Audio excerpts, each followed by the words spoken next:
And welcome to the Comic Corner. My name is Damon. I am your host. What we do here is comic book news, reviews, and interviews. I promise I will not be alone today. TJ is just running a little bit late, but that's okay because we got so many comics to talk about this week. This has just been an incredible week for comics, guys. An absolutely incredible week. We will be talking all about it, including Kraven's Ultimate Hunt. The latest issue of Ultimate Spider-Man came out this week. And listen, I talked about it last year. I talked about it at our end of year podcast all throughout. This book, if you told me in 2023 that Ultimate Spider-Man was going to be, or just a Spider-Man book was going to be my favorite comic of the week, you're nuts. You're nuts. Favorite comic of the year, you're nuts. And this book, this Ultimate Spider-Man book by Jonathan Hickman, has just been downright incredible. But that's not the only great book to come out this week, because Absolute Wonder Woman, Absolute Wonder Witch, yeah, she's a witch in the Absolute universe, came out this week. This is the third issue of 4 to start the opening arc from Kelly Thompson and Hayden Sherman. Again, incredible issue. We'll be going all into that too. And Steve Orlando goes full Jed McKay. A little bit of an inside joke. We'll get into that. But the latest issue of Scarlet Witch came out this week as well. And what a fun issue that one is. What a fun issue. We have a new apprentice for Wanda Maximoff. And we're bringing back a character that has not been seen since before I was born. It's been that long. It's been before I was born. This character we got this week came out, and it was the last time we saw them, and golly. But let's get into our news. As I said, we are comic book news, reviews, and interviews. Join the discussion, as always, in the chat. Man, what a fun little thing we got this week, because we actually have some official asterisk comic sales. This is from ICV2. This is from the Comic Hub. These are comic book sales that came from directly from the comic shops. I'll read this word for word so we don't get anything flubbed. This is a small, non-random sample of over 3,000 stores selling American comics worldwide. These rankings will not be typical for our stores. This is pretty similar to Nielsen ratings. You're not going to get every single household number, but it kind of takes the averages of a certain area. And this is the official sales per individual comic from last year. And there's two takeaways from this. There's two pure takeaways I'm going to take from this. But let's go for at least from 10 to 1. Number 10, G.I. Joe, number 1. Number 9, Ultimate Spider-Man, number 3. Number 8, Uncanny X-Men, number 1. We'll talk about Uncanny today as well when TJ gets here. Number 7, Ultimate Spider-Man, number 2. Number 6, X-Men, number 1. Number 5, Absolute Wonder Woman, number 1. Number 4, Absolute Batman, number 2. Number 3, Absolute Superman, number 1. Number 2, Ultimate Spider-Man, number 1, and number 1, Absolute Batman, number 1. Ryan already bringing up a great point, and hey, shout out AF. Hope everything's going well with you, bud. A shout out AF. Yeah, look at USM dominating the charts, and it's not just Ultimate Spider-Man dominating these charts. It's Ultimate and Absolute. 7 of the top 10 books are Ultimate or Absolute titles from last year. That's their first takeaway. Absolute and Ultimate books completely dominated the comic shelves last year, which isn't much of a surprise because of how good they've been. The second takeaway, and also all of the top 5, Absolute and Ultimate. Second takeaway, this is a little bit of an unfortunate one, but it's not shocking at all. 7 of the top 10 are number 1s. We talk about this all the time here on this chat. We talk about this all the time here on this show.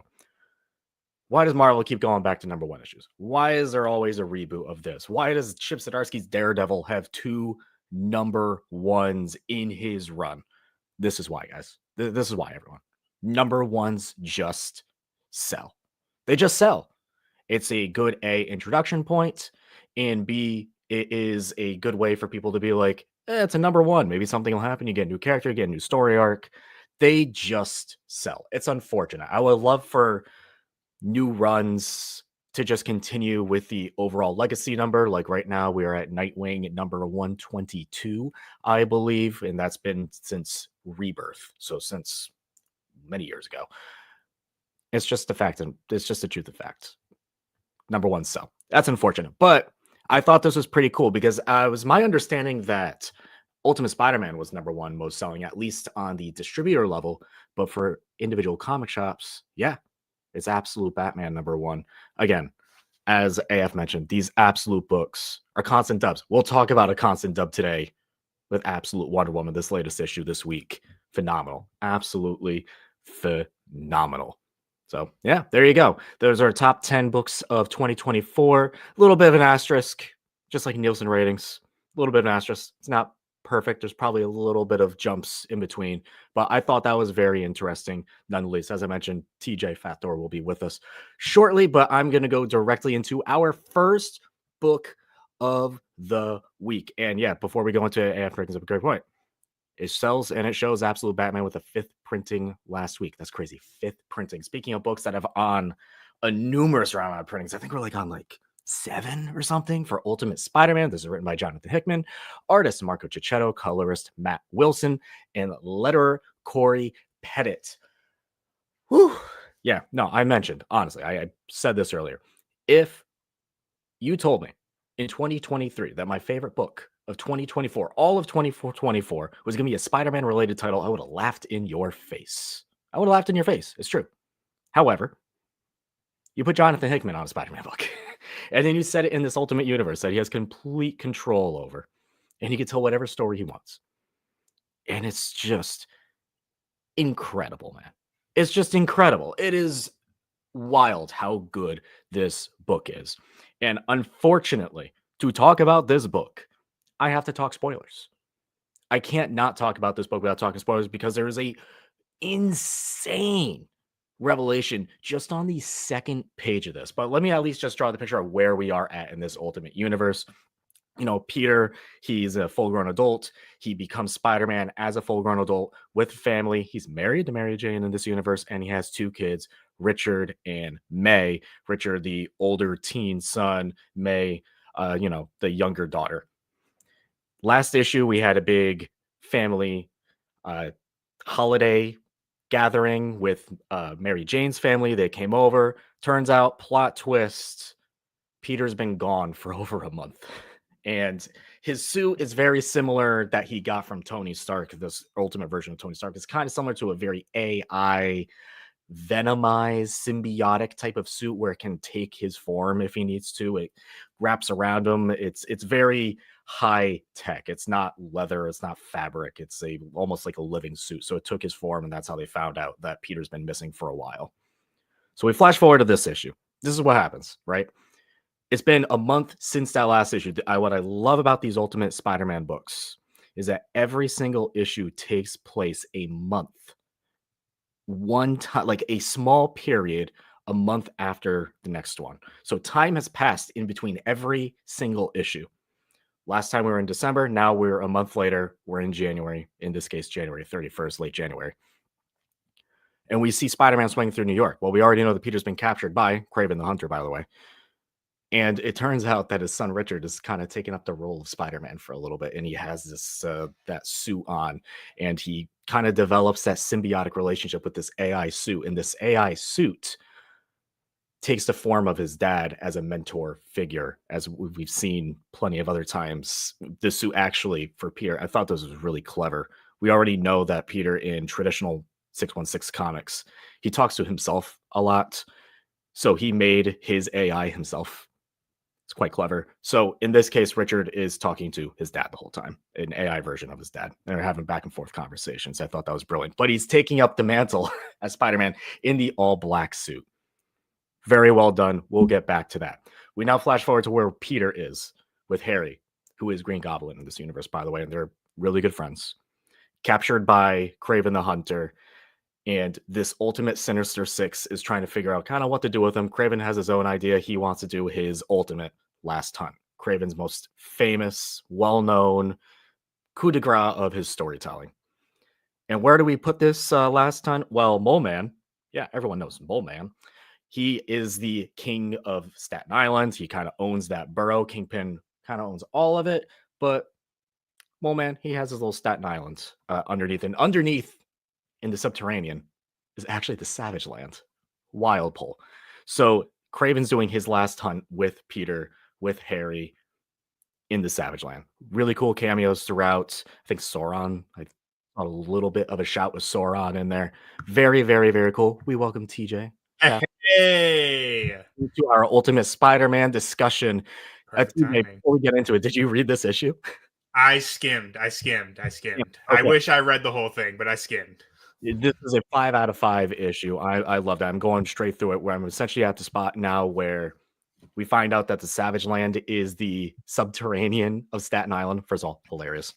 Second of all, it's just so cool. You get like, I'm pretty sure we got like a Devil Dinosaur cameo, a Sauron cameo kind of thrown in there as well. Because, Sauron? Lord of the Rings? Sauron? Yeah, baby. I saw that pterodactyl man. In there. What? He's sitting down. He has pants on. Oh, man. There's no other pterodactyl that has pants on. And the coolest revelation, at least towards the end of it. So Kraven's Last Hunt, it's on. And the coolest revelation towards the end of it, as we already mentioned earlier, Richard is Spider-Man in this universe right now, swinging around in the black symbiotic robotic suit. Dude, that's what I want to talk about. And what was it? It was a couple issues ago. We had the new Felicia Hardy, the ultimate black cat, on the cover. And she's in it for what, TJ? A whopping 1 panel and doesn't even say anything. And say not even a page, just a panel? Not even a page. She was in it for a panel. And we were like, come on. She didn't even speak. We get her in this. And I'm wondering what we're doing in Black Cat. Well, Peter's already happily married with Mary Jane. We're not going to screw that up. Jonathan Hickman knows better. But because Richard has taken the mantle of Spider-Man, guess who his first little crush is going to be? Oh, that's so good. Is she young? So she's younger than the she's Black about Cat the in this same universe? Yeah, she's the same age essentially as Richard, it seems like.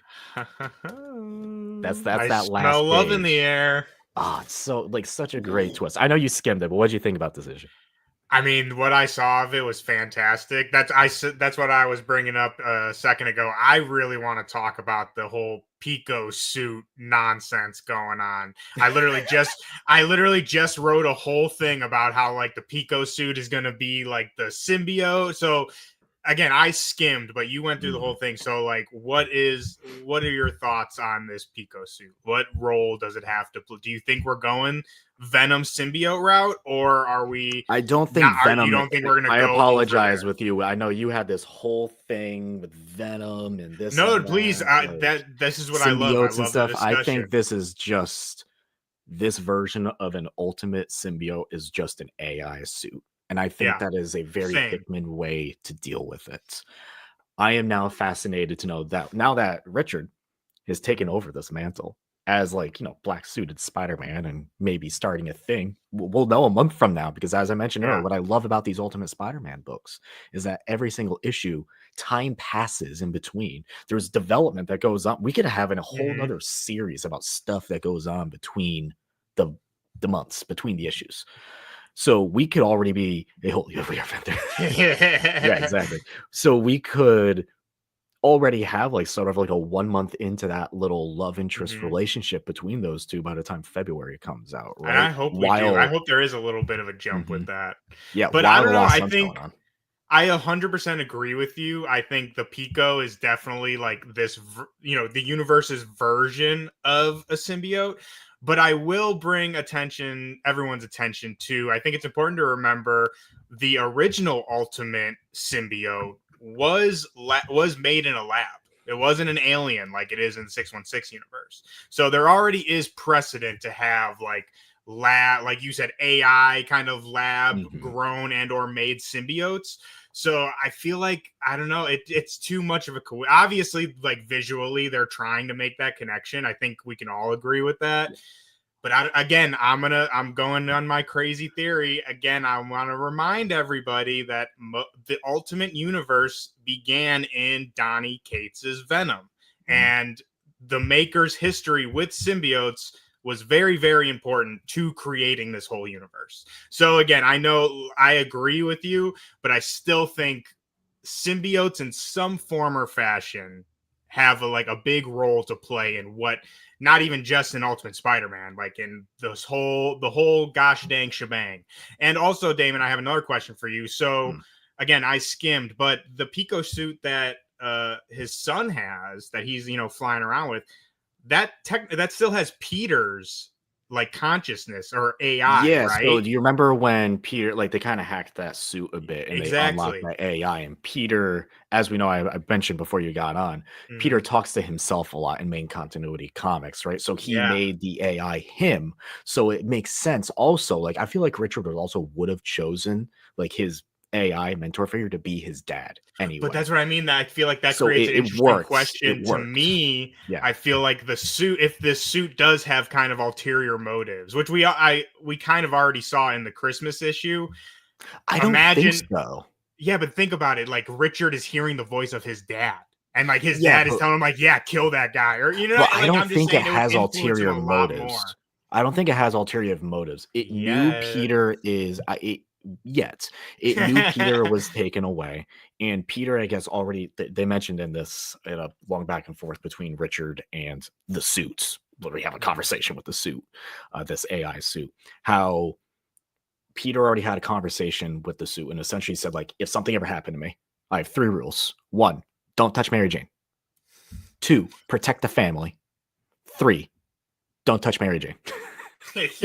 Keep away from my wife, you stupid Exactly. suit. Exactly. But so far, that was what the suit was doing Mhm. during that Christmas issue, right? It was protecting the family. It was doing everything that it needed to do to protect the family, and she figured out eventually, right? So I love this issue. I love this series. This Same. is we say it every time we talk about this book.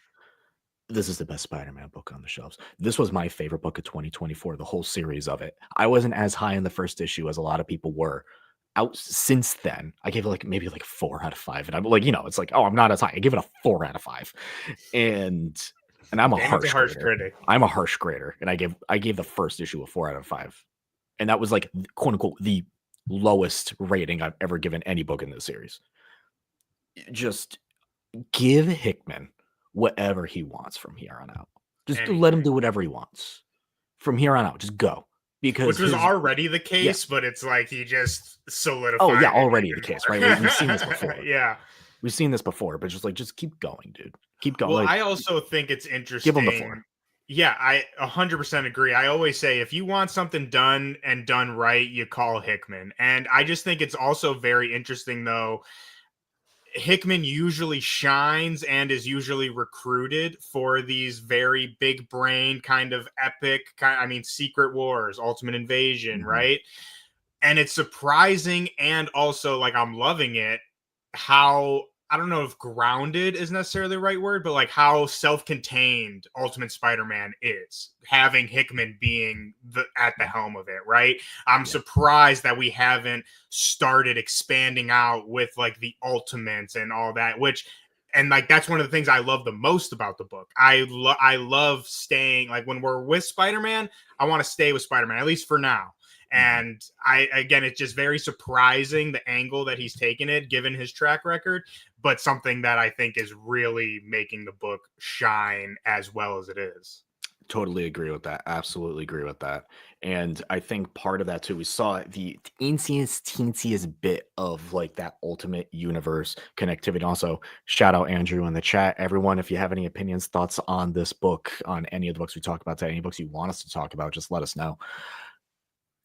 What has made this book so good, as you mentioned, like I love the monthly little snapshot into a month factor, but like, yeah, it's called Ultimate Spider-Man, not Ultimate Mhm. Universe featuring Spider-Man, right? If you want Yeah. bigger universe stuff, that's what the Ultimates is for. That's the universe Mhm. expanding book. And eventually, when we get there, when the time clock is literally ticking, we know this. We are just 10 months.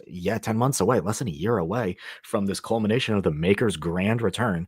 That's when we'll start to see everything kind of, get together, get mashed together again. And we I already am got in Timeless. They've already confirmed, mhm, or Time Sled. They confirmed that Ultimate Incursion is coming. So, like, I mean, we all knew it, but yeah, it is for sure coming now. yeah. So, yeah, I like you said, it's inevitable that everyone's gonna be coming together. But which I don't like to give the up top as much credit usually, but I feel like I do got to give a little bit of credit to the Marvel up tops in the sense of I mean, we both know it. They love to rush things, right? And I feel like sure. they've shown restraint with this Ultimate Yes. Universe. And again, I have to tip my hat to them for that, because I would have expected us a year in, things were all, crazy convoluted and stuff, but they've really done a good job with, again, restraining themselves. And I think that is why the titles are doing so well. Yeah. Last thing on this book, Ryan asked a question: have any of these Ultimate books crossed over? Can people jump into any without worrying about the continuity of other comics? And that's a great question and a pretty easy answer. In reality, none of these books have really crossed over into the storytelling of the other without being at least explained within that title of its own. Let me give an example. In the Ultimates, at the beginning, the first arc is about Tony Stark and Doom and some others going literally time travel shenanigans, but going throughout space and time to get as many heroes who are supposed to be heroes as possible. And the very first issue of Ultimate Spider-Man is Tony, a future version of Tony, not to get confused, giving Spider-Man the spider, being like, this is who you're supposed to be. And he accepts it. He says, I will be back for you and we will join the team, right? Tony does come back, as we saw in that essentially first or second issue of the Ultimates. And Peter essentially says, no, F off. Right? He's like, no, I'm going to keep doing my own thing. That's really the only real crossover. We have Ultimates 1 year in, which then led into the Ultimate Wolverine book, but that was also a separate story pushed back at the end, like anthology style. In reality, you can read Ultimate Black Panther completely by itself. You can read the Ultimates completely by itself. You can read Ultimate Spider-Man completely by itself. And you can read Ultimate X-Men completely by itself, especially Ultimate X-Men. That one is just in its own little world, man. And rightfully so, because as we've discussed, it's really symbolic of feudal Japan, where that was so isolated, right, from the outside world, and that's what it's representative of, and that's why I really like it. My only thing, Ryan, for the accessibility, because you did bring the accessibility up, I would absolutely read Ultimate Invasion, maybe to at least know how this kicked off. It is very weird time travel shenanigans. It's very out there Hickman stuff. But if that's too much, there's Ultimate Universe #1, which literally kicks all of it off if you don't want to read the 4 issues of big brain science mumbo jumbo and everything going on. That at least tells you the story of like what's going on with Tony Stark in Manhattan and what leads into the Spider-Man run. Since then, you are good to go. Yeah, I was going to say the same thing. I think all of them do really good job of like kind of summarizing what you need to know. And I think Ultimates is the best example where, again, I agree with you. I would say I would recommend reading Ultimate Invasion, like if you're going to jump into the Ultimates, because it will give you a better idea of like everything going on. But I don't think it's necessary either. Like I said, I think Denise does a really good job in Ultimates #1 with giving you what you need to know.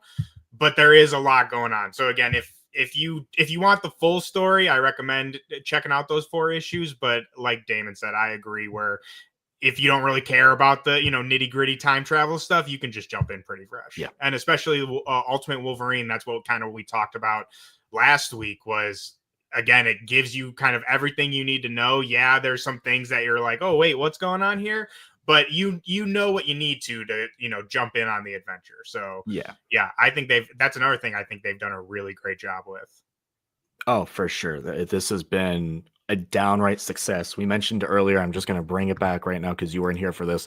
Here were like some of the top comics from last year sold by individual comic shops. This is like Nielsen-like rating, so it's not exact precise, but 7 out of the top 10 are Ultimate and Absolute titles. Shocking to know. And if you kept going down on the list, it's a lot of Ultimate Spider-Man. Shocking to none. Oh yeah, I see Wolverine up there too. Let's go. There you go.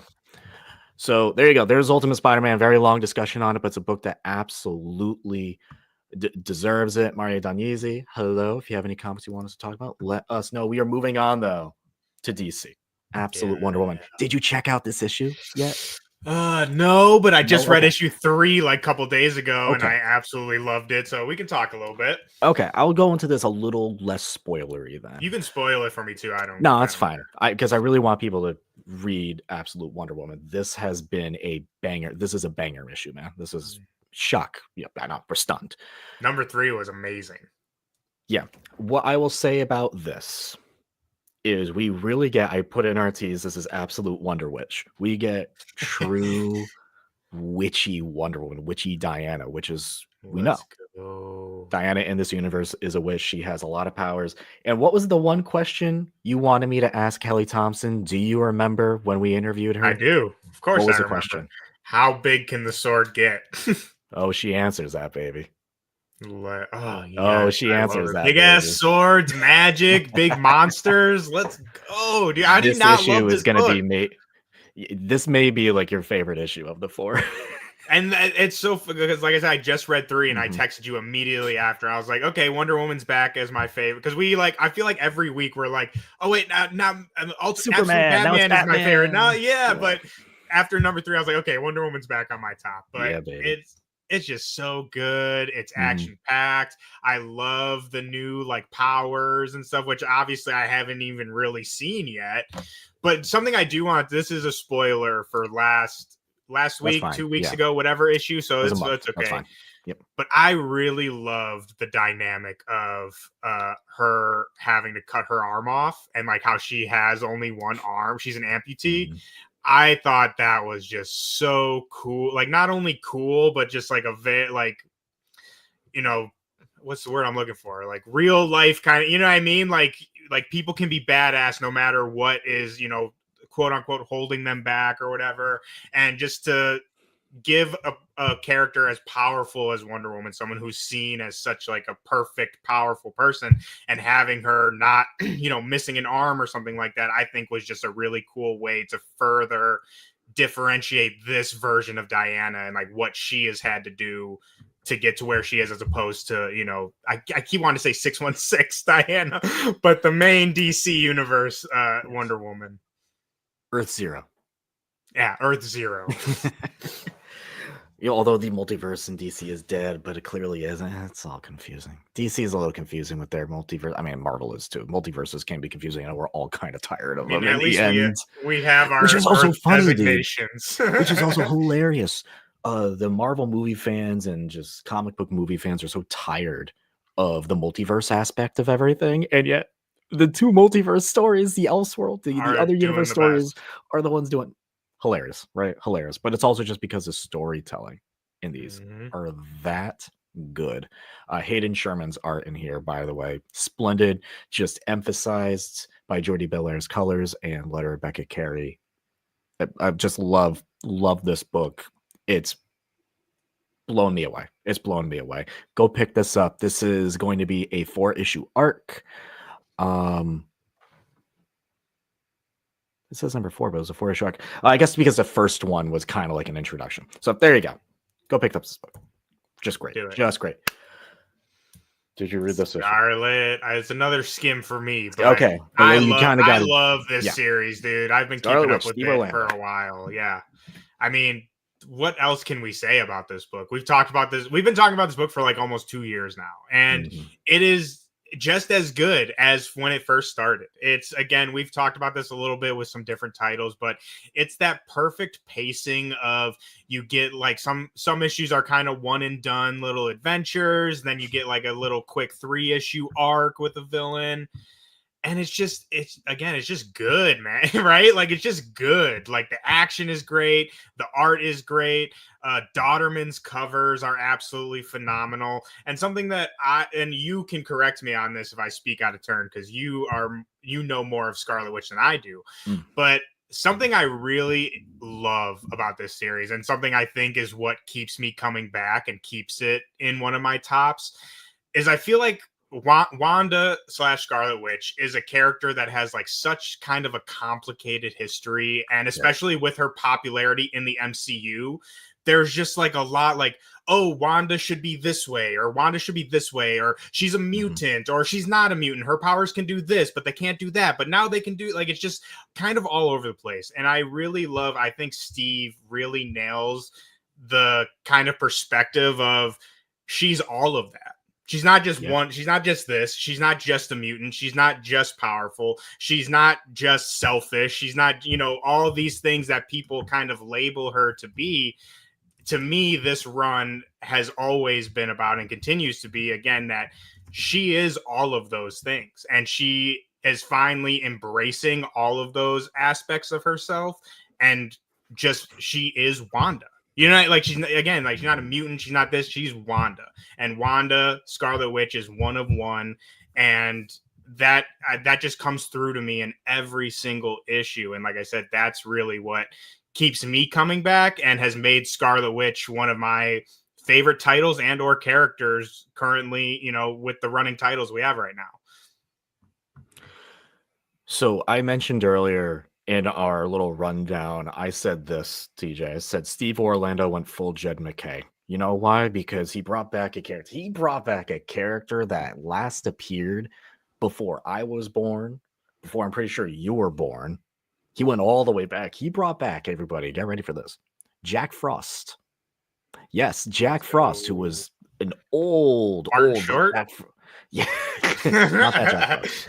An old character, but going back all the way to the 40s, but last appeared in 1991 in a Captain America issue where he had to deal with these giant ice worms. Well, if you see, I remember that issue. I know exactly what you're talking about. That's the last time he appeared. Wow. And there you go. This is picking up on an issue that came out well over 30 years ago. So a really cool Jed McKay-esque from the marvelfandom.com little pick of the crop there. I thought that was great. What I thought also is interesting is this continuation of Wanda's apprentice here, who is not shown on this cover, which is Amaranth. We still don't know anything about her. She's a part of the New Champions. Essentially, her kind of backstory, for anyone who doesn't know, is she was the apprentice of Agatha Harkness for a bit. We still don't know how really that worked out or that was kept under wraps, but she was like Agatha's little apprentice, couldn't really crack her, right? Couldn't figure her out. I still don't know anything about her past. She has like amnesia. It's kind of locked behind there. So Agatha handed her off to Wanda just as take her. Right. But also because she has like a bad feeling about this one, right? Maybe it's almost like a little Trojan horse type of thing with Amaranth. Right. There's a little intrigue there with her. Who is she really? What's going on with her? We still don't know. She's in throughout this issue. She's incredibly powerful. Incredibly powerful. And one of the weird complaints that a lot of Scarlet Witch fans have whenever they read, or like the diehard fans have, is like, we need to see how strong Scarlet Witch is, right? rabble. Woman made a baby son in this issue, just like in her hands to defeat these ice monsters. A son, a little baby son in her hands, just yeah. Crazy, right? There you go. There's your power level. But I'm really interested in more of Amaranth and what's going on with her, what her secret is. Is she like Darkhold-esque? Is she from another universe? I don't know. We don't know. No one knows, right? I mean, we have not really seen or heard of the Darkhold in a while in the Scarlet run, so I feel like that's gotta. Isn't the Darkhold like a living being now? Like, it's like inside, like she is the Darkhold basically. But I mean, did you read Darkhold, like that little mini series? But there's stuff that happened since then. Oh my goodness, I can't even remember. It was that contest of whatever Champions thing run where Agatha went off, and I think like Nicholas Scratch or something became the Darkhold. Like the Darkhold became an actual little boy that like the Strange Academy had to deal with. Craziness. But I want to bring that up really quickly. Just, you were saying, you know, Steve bringing in the deep cuts. This is something Steve has done before, and I actually just realized this like last week when I was doing something else. But Steve actually brought back another very, very deep cut that actually could be playing a role in the Ultimate universe. We were just raving about the Ultimates. And I don't know if you remember, but in that Darkhold little miniseries, he brought back a character called Omega the Unknown. Oh my God, yeah. And that dude has been in like 2 issues and has never been seen again. But we see him in a cell in Ultimate Year 1 when Nick Fury's walking through the hand base. They got the guy on the thing. That's Omega the Unknown. And the skeleton, and he's in there with like some skeleton. And so like very quickly, basically Omega the Unknown is a robot humanoid thing, and he has a human counterpart that also has powers. So I'm guessing that skeleton is the human counter. So we're just left with the robot version. I don't know what the hell that means, but I thought that was very interesting. A character that Steve brought back so long ago now, and like everyone just forgot about. Just all of a sudden pops up in the Ultimate's cell. So forgot about just a little thing to think about. Yeah, forgot about that. Interesting. Good catch. Good shout. Go read the Scarlet Witch run. This is another one that I mentioned how 7 of the top 10 books of 2024 sold by individual comic shops were #1 issues. Unfortunately, that's why this is kind of restarted, even though we said we've been talking about this book for a couple of years now. We're on issue 8. It's because it restarted. I think of it as all just one run, dude. It is. It is. Yeah, it is just one run. Ooh, Ultimate another X-Men, great baby. one. Yes. Again, another writer that I absolutely love, Gail Simone. She's just so good. I mean, her books feel like she hits that perfect balance of fun and like emotional gut punches, because that's exactly what this series has been. It has been a fun, exciting ride, but also very emotionally charged, with obviously all the mutants and the heroes kind of dealing with where is their place after Krakoa. We have Cyclops' X-Men kind of doing their own thing and kind of coming at odds with this Uncanny X-Men team, which has Rogue, Gambit, Wolverine. Sometimes he pops in and out, and this group of these new young mutants, and they're kind of like on the run. And I don't know, it just really hits that old school X-Men vein for me of like young kids who don't understand their place in the world, just trying to figure things out, and also having like crazy superpowers. And it's just really cool to see like Rogue and Gambit and them take on that mentorship role, which we've seen before, but again, with Krakoa and with how the public perceives mutants, worse than ever. And it's always not been good. It just really, like I said, it really brings me back to like that original kind of X-Men vibe, and not in the sense of like it's going back to form, but just like this is what I come to the X-Men for, right? Like that's how it feels for me. So I love it. We're approaching a big kind of crossover between her and Jed McKay's X-Men teams, which is also going to be including our friend Mwewa Ayodele, who's writing Storm. She's going to be playing a big role in that. So it's a fun time in the X world, man. I know you said you were just catching up on some of the Jed stuff. So I am. And just you saying a couple words here made me raise an eyebrow. Why? Because I've been reading a lot of New Mutants. After reading the Magic book that just came out, I was like, I still need to read that too.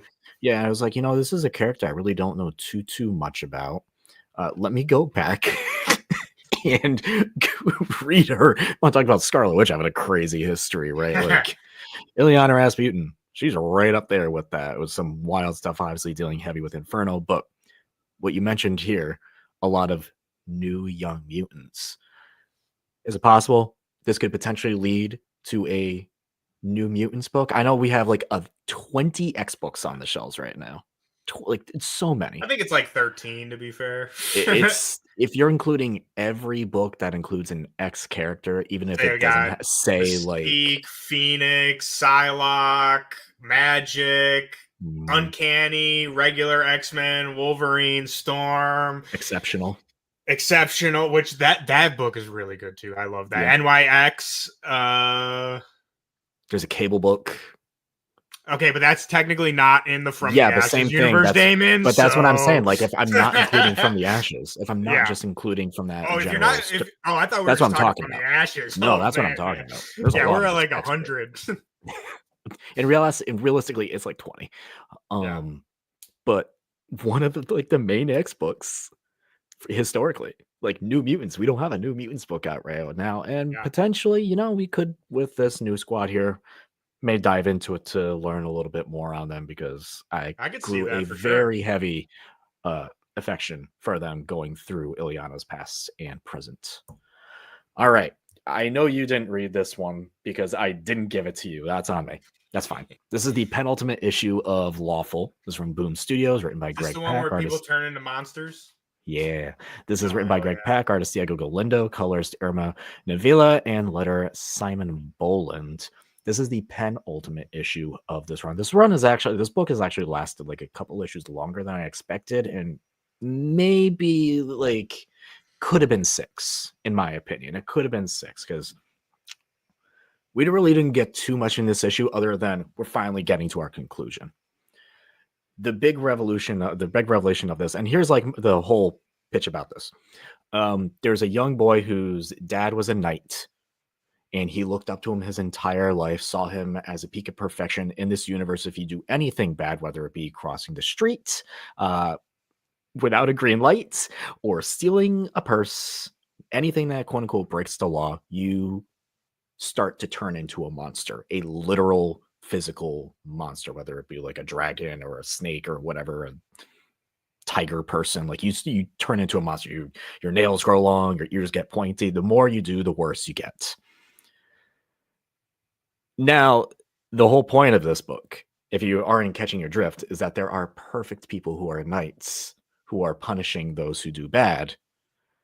Well, the perfect people who are knights also do bad, and they found a magic potion that cures them of their bad, right? It's a very obvious showcasing of bad cops. And this kid learning that the people who he looked up to his whole life, they're not perfect. They're actually worse than the people who are committing crimes because they're lying about it. This whole issue is essentially getting into that the curse that turns them into monsters is not a curse. It's supposed to be a gift. That's this issue. It's to help them see the truth. So, do you think this is a case of it was planned for 6 issues, they got 2 more, so they spread it out, or I don't know. I always thought this was more of like a 6-issue run. Maybe it was always intended to be 8, but I think it would have worked better as 6 because the last couple issues felt a little bit treading water a little bit. We got to learn more about like these people who have been outcasted. We got to learn more about them and their way of life and the sadness that goes on there, like outside the city. But outside of that, it has been treading water. But I'm excited to see what the conclusion is of this, like the big grand conclusion of it all. Maybe showcasing to the people that the whole city, the whole realm, that these knights are actually the bad people is like the big conclusion. Yeah, I mean, I really enjoyed the first. I think I read 3 issues, but if not, definitely 2. But like you said, I just really like the concept. I mean, did we use our F-bomb already? We did not. Go ahead. Oh, but fuck the feds, dude. Like anything that as fucking corrupt cops and shit, I'm all for. So yeah, I love the concept of it. Yeah, hell yeah. So I love the concept of it, and especially I'm a fantasy guy, so putting that concept into a fantasy world, it's A pluses for me. So yeah, I'm excited to catch up on these last 2 issues, especially with what you said. Now I want to see if I feel the same way with 4 and 5 or 5 and 6, but yeah, I'm definitely going to be, I'm going to go look at my email right now, see if it's in there. It should be. All right. I'll do it for reviews of the week. Here's what we got coming out next week. We actually have a decent amount of Boom Studios titles. Book of Cutter, #1.